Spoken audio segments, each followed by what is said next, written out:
Let's talk about the border. Okay. Let's talk about deportations. Border crossings are at their lowest level ever recorded. Is the border Is that good? Is the border now secure? Yeah, it's really secure. It's absolutely Isn't that good secure. that when you say that, doesn't that just sound good?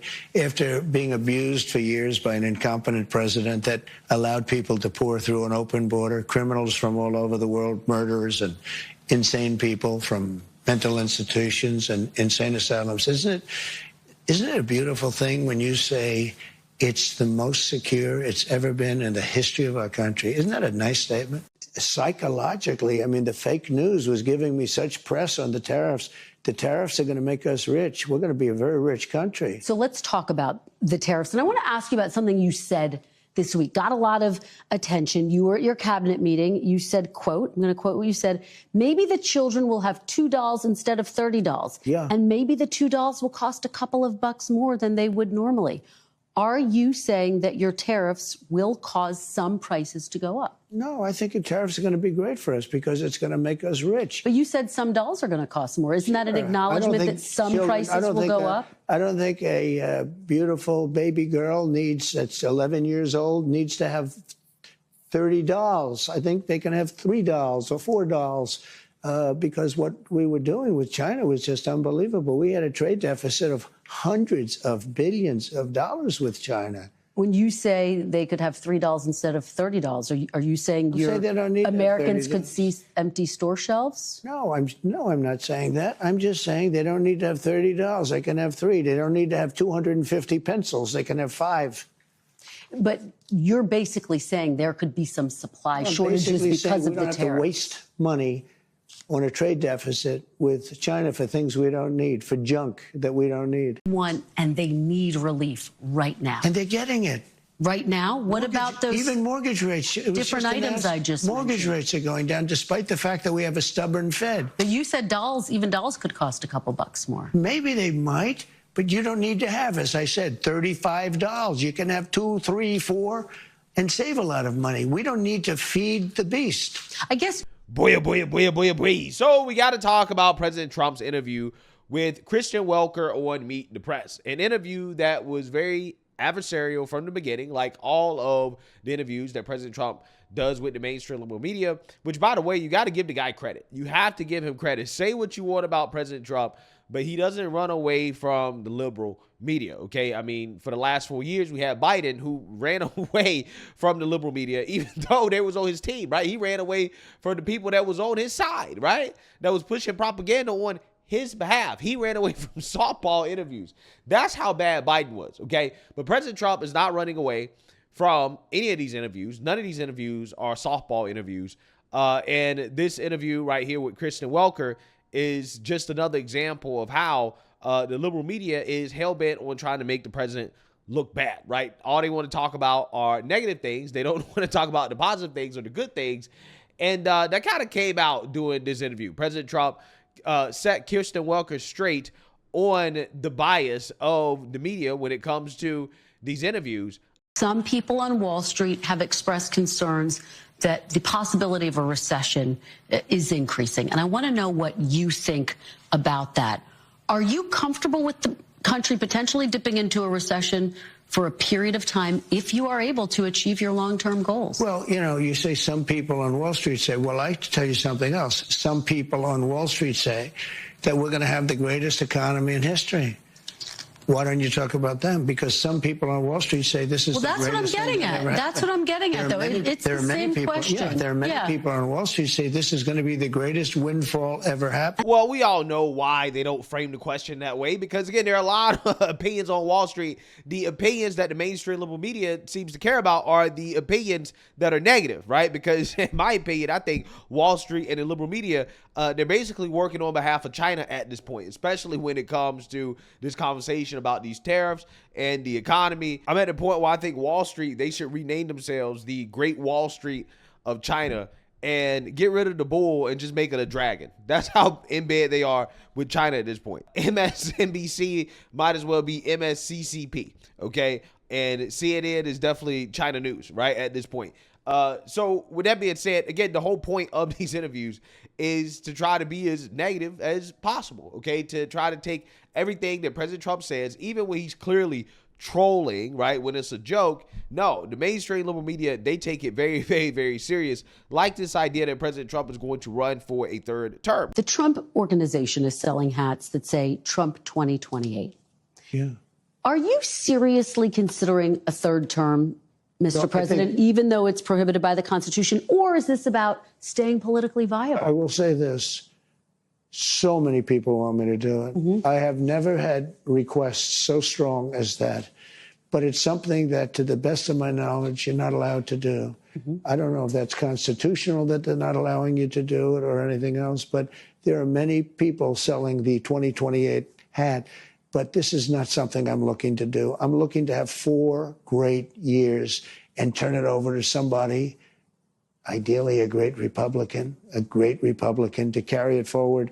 But I think we're going to have 4 years, and I think 4 years is plenty of time to do something really spectacular. The Constitution does prohibit it. Some of your allies are pretty serious about this, though, Mr. President. I've spoken to them. They say they are coming up with potential ways. Well, obviously, the biggest one would be a constitutional amendment. That's because they like the job I'm doing, and it's a compliment. Has anyone in an official capacity presented you with, sir, here are some ideas by which you could actually get a constitutional amendment? In a capacity of being a big supporter, many people have said different things, but I'm not looking at that. That you are only 100 days in, but as we sit here today, who do you see as your successor, Mr. President? Well, it's far too early to say that, but I do have a vice president, and typically it would be, and JD's doing a fantastic job. He would be at the top of the list? It could very well be.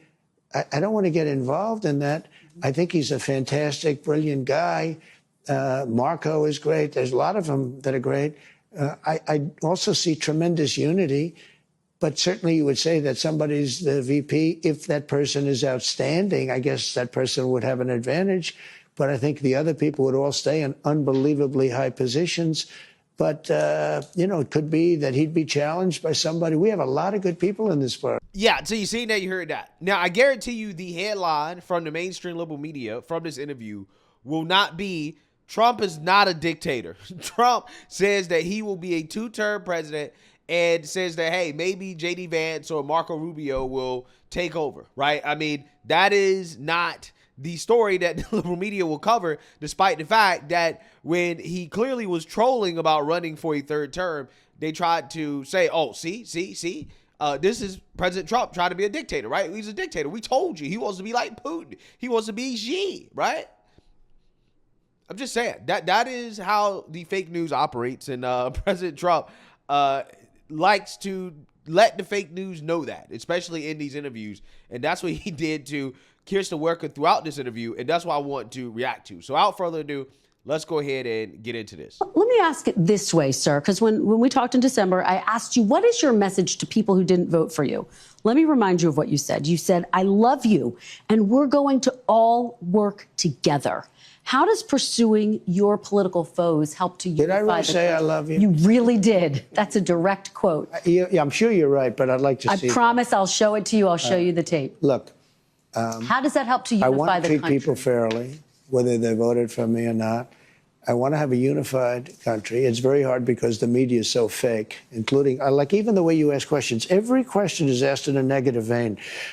There's a toy company that took a toddler's, whatever, but you don't talk about the fact that gasoline is down at numbers that nobody believes possible. You know why they're down, by the way? Drill, baby, drill. We're drilling like crazy right now.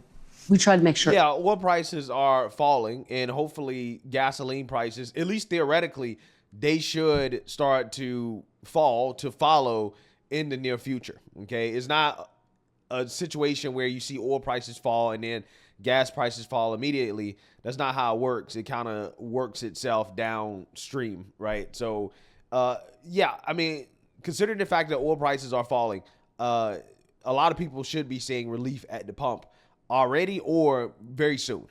Every question is fair, Mr. President. Look, every question you ask says a very negative slant. No, but look, I'm just curious. I'm fine for responding to you. I don't think you're very difficult at all to respond to be honest with you. But you know what? You should ask some positive things like, Sir, it's amazing what you've done with gasoline. Because you know what? Gasoline's big business. A stroller is not big business. To this question, Mr. President, you said you wanted to unify the country. Does going after political foes undercut that goal? No, not at all. No, we want honest people.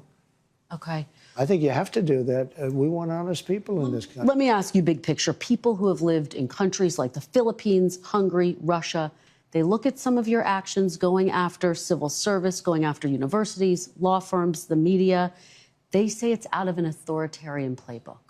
What do you say to those who believe you are taking the country down an authoritarian path? Well, there you go again. Why don't you ask it a different way? Many people wanted to come into our country. Many people love Trump. I won the election. They didn't win the election. I got a lot more votes than they did. I won the popular vote. I won all 7 swing states by a lot. A lot of people were surprised. I said, I think you could win 4, maybe 5. No, I won all 7, and I won by a lot. And I won, actually, I think there was a lot of hanky-panky going on, but it was too big to rig. That's the good news. It's too big to rig. But let me just say, so when you make these statements about, people say this, people, well, you know, they had their chance at the election and they lost big. So you should ask the question differently. You should say, what about the people that want to be in this country? What about the people that love this country? But what do you say? I'm asking it on behalf of those people to give you a chance to respond to them. What do you say to those people, sir? Those people are going to be very happy. They're going to have to see some results. And I think we had a great 100 days. There are a lot of people that say it was unprecedented. It was an absolutely unprecedented 100 days. And I hope that they're going to be right. Do you see dissent as an essential part of democracy? It's a part of democracy. It is. You're is it an important part of democracy? Yeah, you're always going to have, Kristen, you're always going to have dissent. There's nothing you're going to do about that. Am I going to get 100% unified? It would be a strange place. I can't even imagine it where 100%. Look, you have people that are good people. Mm-hmm. They're very smart people. And they honestly believe we should have open borders and the entire world should be allowed to pour into our country. I think it's a 95-5 issue, but they believe it. They're not even bad people. Some of them are bad. You have people that honestly believe that men should be allowed to play in women's sports. Some of these people, I don't know any. I haven't been able to find any, but they exist. They say it's an 80-20 issue. I don't believe that. I think it's a 97-3 issue. Do you think people should have the right to criticize you without fear of reprisal? Absolutely, yeah, I do. That I do. And how do you square that? And I think that happens. How do you square that with the fact that you have passed these executive orders asking the Attorney General to look into some of the people who've criticized you, who've been harshest against you? I have been investigated more than any person in the history of the United States of America. I've been investigated more than the late, great, as I say at my rallies, Alphonse Capone. Alphonse Capone was a nasty man. He was the highest level gangster. And I have been investigated more than Al Capone, more than anybody. These people are evil people, and I won. And I'll tell you what, all I want to happen is for the Department of Justice and the FBI. Pam is great and Cash is great. I think they're two great people, but they're their own people. They want to do a fantastic job. And all I want to do and all I want to ask for is that they be allowed to do their job. I'm not telling them to do anything, and I believe I have the right to do it. I'm, in theory, the top law enforcement officer as the president. We went over this once before, and it turned out I was right. But I'm not looking to use that. We have two great people, and we have many, many incredible people under them, and I just want them to do their job and do it well. Facts. Facts.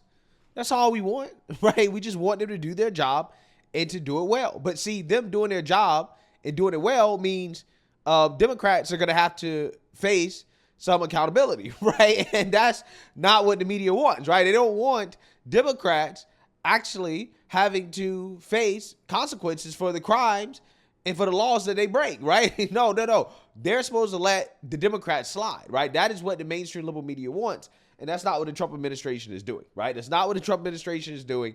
The Trump administration is holding everybody accountable, including judges, right? Nobody is above the law. But again, this whole interview was basically stupid question.